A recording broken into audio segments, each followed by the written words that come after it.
Assalamualaikum warahmatullahi wabarakatuh. Kembali lagi pada channel saya ini, di channel Guru Gaul. Kali ini kita akan membahas tentang kisi-kisi soal SKB Tenaga Pendidik, melanjutkan yang kemarin. Ini di bagian keduanya. Di bagian kedua ini lebih banyak soal-soal mengenai teori belajar.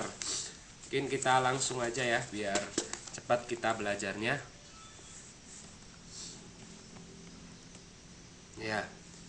Ini soal lanjutan dari kemarin, kita nomor 11. Tindakan yang paling tepat dilakukan pada saat siswa mengalami kesulitan memahami pelajaran yang sedang diajarkan adalah A. Mengulang kembali bahan yang diajarkan, B. Memberikan tugas agar siswa mempelajari bahan yang belum dipahami, C. Memberikan buku sumber untuk dipelajari siswa, dan D. Membantu setiap siswa yang mengalami kesulitan.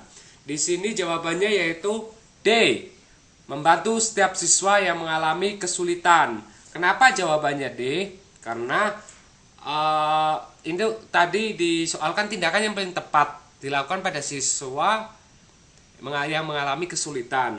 Misal jawabannya yang A itu berfungsi secara keseluruhan, yang B juga keseluruhan, yang C juga keseluruhan. Jadi yang D itu lebih tepat ke anak yang kurang, membantu setiap siswa yang mengalami kesulitan.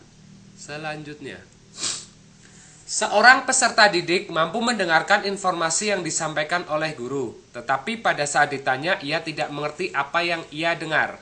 Peserta didik tersebut mengalami kesulitan atau gangguan belajar dalam hal A. Kesulitan akademis, B. Gangguan simbolik, C. Gangguan non-simbolik, dan D. Gangguan sosial. Di sini jawabannya yaitu B. Gangguan simbolik. Karena kalau kesulitan akademis itu kesulitan dalam kalistung, sedangkan gangguan non-simbolik itu ketidakmampuan anak memahami isi pelajaran. Dia tidak mampu mengenal kembali apa yang telah dipelajarinya. Sedangkan gangguan sosial yaitu gangguan yang berasal dari lingkungan. Sedangkan untuk gangguan simbolik sendiri itu siswa mampu mendengar tapi tidak tahu apa yang didengar, mampu mengaitkan objek yang dilihat namun mengalami gangguan pengamatan. Itu untuk gangguan simbolik. Nomor 13. Perbedaan antara konseling dan wawancara terletak pada maksud dan tujuannya. Tujuan konseling adalah jawabannya yaitu C. Membantu siswa agar dapat mengatasi kesulitan belajar. Itu sebenarnya tujuan dari konseling. Nomor 14.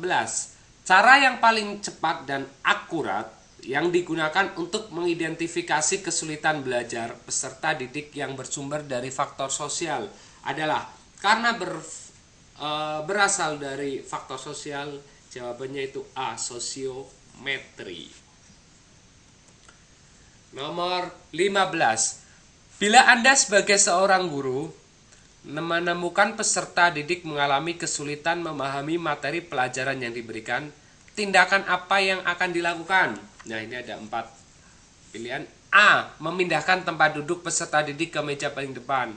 B. Mengulangi penjelasan bahan ajar pada seluruh peserta didik. C. Memberikan bantuan belajar pada peserta didik yang bersangkutan. Dan D. Menugaskan seluruh peserta didik membaca buku sumber. Dari opsi pilihan ini yang mengacu pada siswa, maksudnya pada individu siswa itu hanya C. Jadi di sini yang paling tepat yaitu C. Untuk A, B, dan D itu semua siswa. Nomor 16. Peserta didik banyak meluangkan waktu untuk bermain dengan teman-temannya. Dia rela menghabiskan waktunya untuk teman daripada belajar. Ketika hasil tes dibagikan, peserta didik mendapat nilai yang kurang memuaskan. Hal tersebut merupakan penyadaran kesulitan belajar yang bersumber dari faktor B. Sosial. Karena memang dia dengan teman-temannya, dengan kehidupan sosialnya. Teori ini memandang belajar sebagai hasil dari pembentukan hubungan antara rangsangan dari luar dan balasan dari siswa yang dapat diamati. Semakin sering hubungan antara rangsangan dan balasan terjadi, maka akan semakin kuatlah hubungan keduanya. Teori belajar yang dimaksud adalah A. Behaviorisme. Jadi untuk teori-teori belajar memang ini harus sangat dipahami. Teori-teori belajar ini memang banyak yang keluar di soal-soal pembahasan SKB tenaga pendidik. Seperti ini. Nomor 18. Di dalam proses pembelajaran, para siswa dihadapkan dengan situasi di mana ia bebas untuk mengumpulkan data, membuat dugaan, mencoba-coba, mencari dan menemukan keteraturan, menggeneralisasi atau menyusun rumus beserta bentuk umum, membuktikan benar tidaknya dugaan itu. Hal ini merupakan penerapan teori nomor 18 konstruktivisme. Konstruktivisme yaitu informasi atau pengetahuan merupakan sesuatu yang harus dibangun siswa. Pengetahuan diperoleh melalui pengalaman pada saat belajar. Itu untuk teori konstruktivisme. Nomor 19. Menurut teori ini, peranan guru dalam pembelajaran adalah sebagai fasilitator, motivator, dan memberikan kesadaran mengenai makna kehidupan pada siswa. Teori belajar ini berusaha memahami perilaku belajar dari sudut pandang perilakunya. Dari sudut pandang pelakunya, bukan dari sudut pandang pengamatnya. Teori belajar ini adalah A. Humanistik. Humanistik yaitu tujuan meningkatkan potensi yang ada pada setiap siswa. Nomor 20. Pada masa kini, siswa dituntut untuk dapat belajar setiap saat dan bisa terjadi dimanapun. Hal ini terjadi karena kemajuan teknologi yang memungkinkan belajar jarak jauh dalam jaringan atau online. Pernyataan di atas sejalan dengan teori belajar. A. Sibernetik.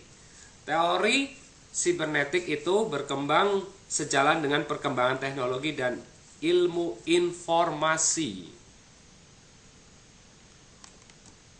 Ya, soal terakhir untuk bagian 2 ini. Pendapat yang menyatakan bahwa pengetahuan atau pengalaman yang baru dapat terkait dengan pengetahuan lama yang sudah ada di dalam struktur kognitif seseorang adalah teori belajar kognitivisme.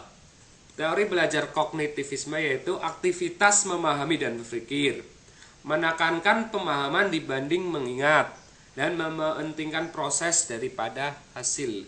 Ya, sekian dari saya soal-soal SKB tenaga pendidik di bagian kedua ini. Terima kasih.